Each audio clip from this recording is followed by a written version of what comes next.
up, people? Sorry, I was supposed to do this yesterday. I passed the fuck out. I don't know what happened. I just got tired. Originally, I was just gonna take a nap and I was gonna do the video after I wake up, and I just never did. So, but I woke up now, and well, not now, but like an hour ago, and I figured I would do the video now before I head out, and later, if not later tomorrow, I will be reviewing. Not tomorrow, Sunday. I will be reviewing Underworld, which I can't wait. I've not watched Underworld in a minute, so it's gonna be good to get back into those movies.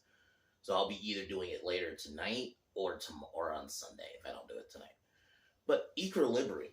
This is a movie I've kind of wanted to talk about for a while. I was actually supposed to review this like either a month ago or weeks ago, and I just never did. But here we are. This movie to me is very underrated. I think this is probably like, my favorite Christian Bale movie that's not like any of the, like, that's not Dark Knight. This movie is so good. It just, unfortunately, like I was telling a couple of people, it got like seen as just a Matrix clone, unfortunately, because it came out 2002, so this was like 3 years after the Matrix, the first one, and then you got like a year before the Matrix sequels. It just got seen as a Matrix clone. Like, the only thing I can maybe see is some of the action, and I guess kind of the aesthetic, but I would argue it's more of a modern 1984 story. So basically the premise is Libria, after World War III, they decide, that it's human emotions, that's the problem. So they started a drug called Prosium 2, that basically it suppresses your emotions, and any kind of emotion is deemed bad. And like, that's the thing about this movie to me. It's more of a 1984 story. I mean, even like, you have the image of Father. I don't know the actor's name, but you recognize him as he's Alfred in the Gotham series. He's like the best part of that show. But and it's like a bunch of propaganda everywhere, and they make these things called clerics, which one of the main clerics is Preston, which is Christian Bale's character, and they're practicing the art of gun kata or gun fu. I've also seen the word thrown around, at least in real life. But yeah, the action alone in this movie is crazy. Some of the effects, I'll admit, doesn't look great, but that's fine. But overall, it's a really good story that, came out at the perfect time. It's just, unfortunately, it was just kind of seen as a Matrix clone when it really isn't. I'd argue it's a way different movie. The only, like, similarities is, like, I guess some of the action, and I guess kind of the aesthetic, but overall, I would say it's not a clone at all. But yeah, Christian Bale is great in it. Sean Bean as his partner early on, and then yeah, sadly he died. He gets killed early in the movie. But for the little bit we see him, he was good. And then you have Taye Diggs as like Brant, I think is his name. He's like the secondary villain of the movie, but very good premise. And I saw this in theaters when I was like 6, so I was really young. But yeah, I really remember just loving the action and not really paying attention to the story, but just the gun stuff. Just be like, holy shit, it's crazy. But I'm happy I rewatched it last night. It has good cinematography. It does just kind of end, but it's fine. But yeah, guys, my next video will be either tonight or Sunday. Most likely Sunday, but we'll see. Depending if I can get back early enough, I can probably do it tonight, but it will most likely be Sunday. But yeah, guys, this movie's a 9 out of 10. I'd heavily recommend it. Just if you want, like, you just want good action scenes, I would watch this movie. It's on HBO Max, if you have it. Or I would even say just watch it just for, like, the whole 1984 story. If you like that kind of story where it's in a dystopia, it's some kind of, like, totalitarian dictatorship. If you like movies like that, this one does it well. So, but yeah, guys, I'm gonna cheers and kick off the video.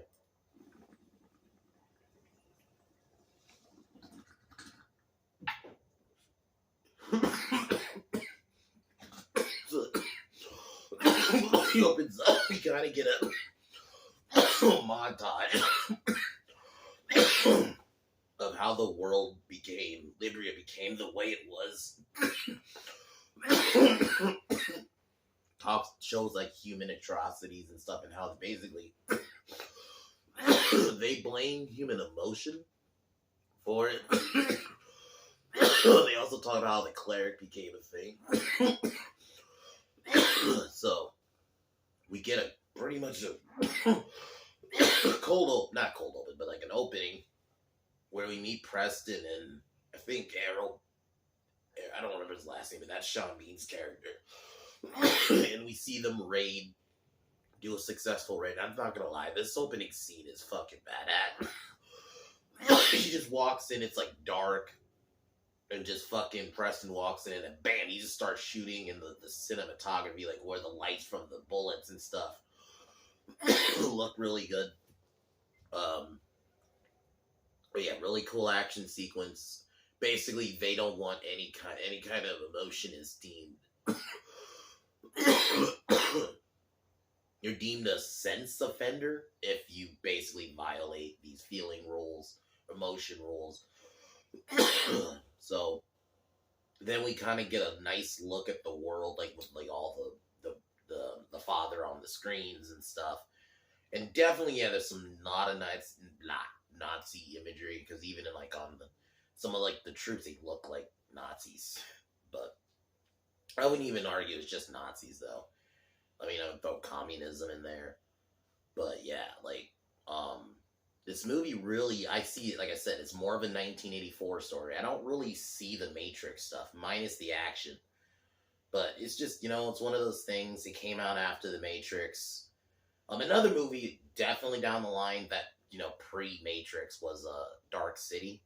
I've seen that a long ass time ago. Definitely want to review that somewhere down the line. But yeah, unfortunately, it came out in 2002, post-Matrix and Dark City, where it just looked like it was copying it, even though I'd argue, once again, it's more of a 1984 story. I mean, because there's no world within a world, because the Matrix is the world,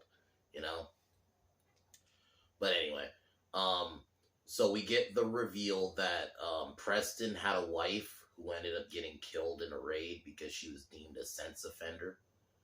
So that's how we get his backstory. Preston finds his partner Errol reading a book. Basically, Errol starting to get disenfranchised with the whole thing, and and he stopped taking the Prosium 2, which is a drug that inhibits emotions. Like movies like this, I always talk about this, is they do a good job of establishing the world very quick. Within like the first, pretty much after the big action sequence in the beginning, they do a good job of establishing the world pretty quick, establishing Preston's backstory, and they don't go too into it. So, it was a really good scene though between him and Sean Bean. Unfortunately, yeah, Sean Bean dies a bit early. I think that'd be maybe my only tweak. Maybe you don't have him die so early. I think it was a bit early. I mean, I get what they were going for, because I think it works for Preston's whole arc, because eventually he stops taking the Prosium 2 and he starts feeling emotion and stuff. So I get what they were going for, but it is a little bit like, maybe I would have liked to have a bit more Sean Bean in this movie. But yeah. So he ends up killing Sean Bean, or Errol. I think that's his actual character name. And then he starts having this is where he stops basically taking the drug, the Prosium, because he accidentally missed one day. And he starts having feelings. Like there's even a scene where the government that he works for, they're doing like a slaughter on dogs, and he decides to stop it. Well, he stops one dog from being killed and basically takes it. And not gonna lie though, we get pretty much a little bit after that, he meets with he starts throughout the film having this connection with, I don't know if she was supposed to be Errol's wife or sister, someone he knows, but yeah, she's kind of I guess pseudo love interest. They don't go too into it though. One night while Preston's out with his dog, the police arrive, and they see that he has a dog in a trunk, and they try to arrest him, and we get another dope gun fu action scene, and my god, it's so clean how they do it, I'm not gonna lie. It looks so good. Whatever if the CGI looks wonky in some scenes, but it looks really good.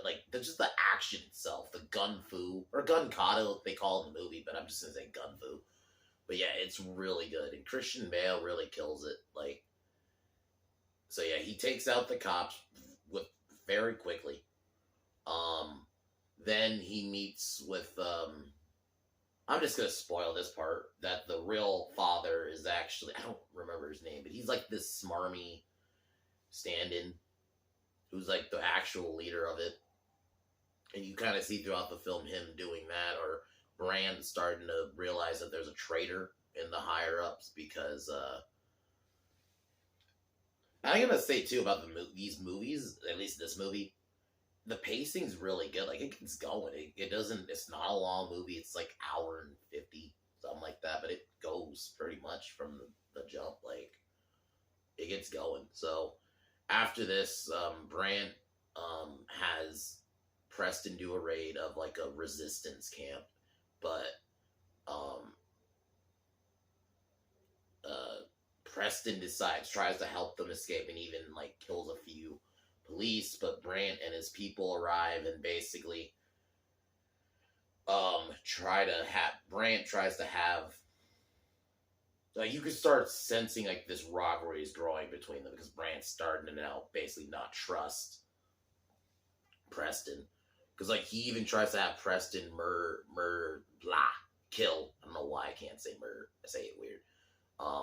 Kill the resistance guys, but he refuses to do it, and then Brand has his men do it. Like, they really show you how fucked up this world is, man. I really think that's why I really also love this movie. They really show you how fucked up totalitarianism and that kind of control is. So he has another meeting with the father, and then basically seemingly he actually meets with father, and he manages to convince father that Brant was the actual traitor and all that, but it turns out it was just a ruse set up by Brant and him, that they know he's the traitor. So basically we get that reveal, and then we get another gun fu scene where he breaks out, and yeah, this is the reveal that the actual father died years ago, and the guy he's working for is the new father and actually has emotion. So Preston breaks out. We get a really lot more gun fu, and it's so smooth how they do it, man. The music that plays too, it's so good. So yeah, he manages to take out the police, and then confronts father and Brant.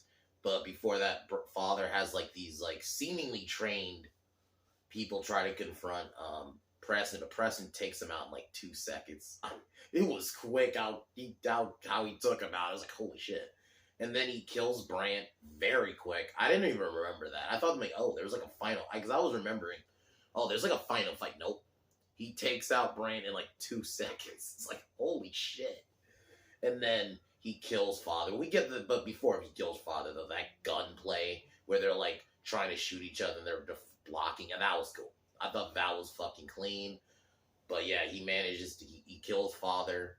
Well, father tries to convince him, like, oh, it's not worth it. He's like, he either says it's not worth it, he says something, and then Preston says it is, or something like that, and then shoots him, and then destroys all the footage that's showing father, basically showing that, like, now Libria is free, and then the resistance kill basically the remaining police, and then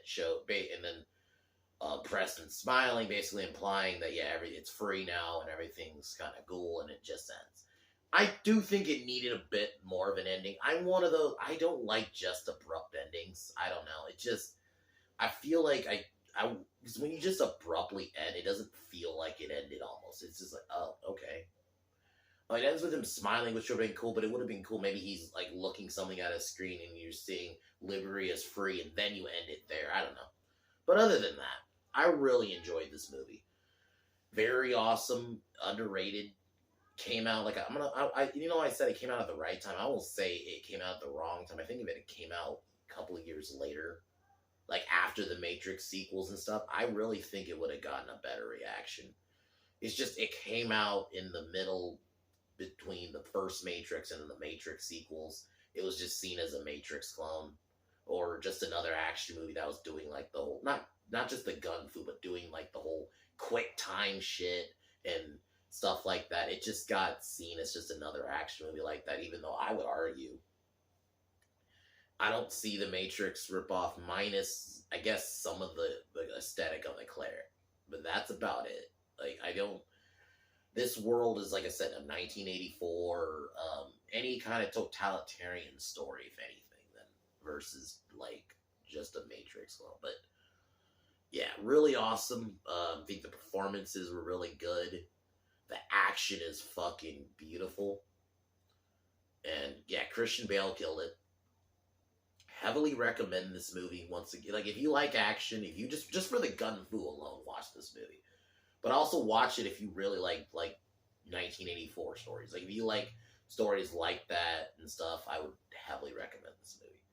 But that's pretty much all I can say. It's a really good movie. Watch it.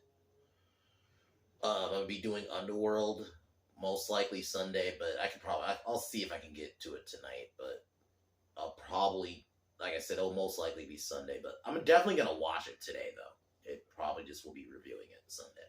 But Underworld, that first one is so good. I liked all of them, but I will be doing all of them, including Rise of the Lycans. So yeah, I'm gonna do that one too. But I like all the Underworlds. And then the last one isn't great, but it's still decent. Like, Kate Beckinsale as Selene is such a great character. And gasp, she was before Captain Marvel and Rey and all that bullshit, acting like women characters didn't exist. But yeah, anyway. Underworld's just a great story. It's the world is really cool. I love the aesthetic. Remember, I was really young when that first one came out. That first one was 2003, so I think I was like 7.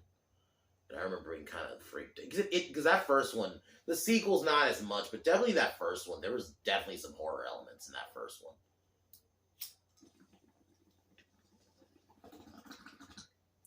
And the way they show you the vampire world and the werewolf, I think in general, they established that war and that world is so cool. So I'm definitely happy I'm going to be finally watching these again.